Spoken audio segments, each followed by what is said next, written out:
3, 4, sad. Znala sam. Što?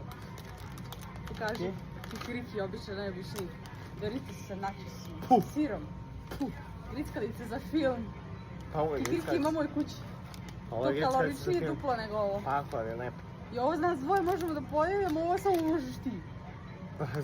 A trebalo je za nas dvoje? Da, kao. Da. Sljedeće. Pa koji uzimamo, moje ili tvoje?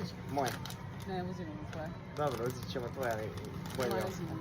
3, 4, Sad. sad. Okej. Ali ovo moraš da probaš. Šta su to, gumene bombone? Ne. Serem se. Nisu gumene, to su ti slatko-kisele lubenice. To lubenici. Ljubav, znaš ti kako izgleda Slatko-kisele lubenica? lubenice. Znaš ti kako izgleda Vidi lubenica? kakve su male slatke lubenice. Znaš ti koliko je ovo Ovo dobro? ne bi pojeo pa doću da umrem. Znaš ti koliko je dobro? Moraš da probaš. Vidite Ajde ovo. uzmemo oba. Koja je Znam da taj bolje? volim Ajde oboje. pišite u komentaru. Dobro, uzet ćemo. Ajde, ja.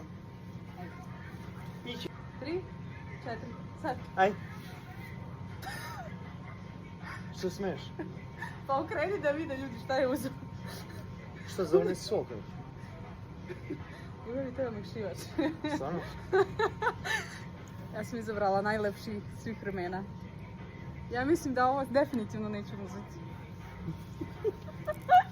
To čak i on voli da pije. Ajde.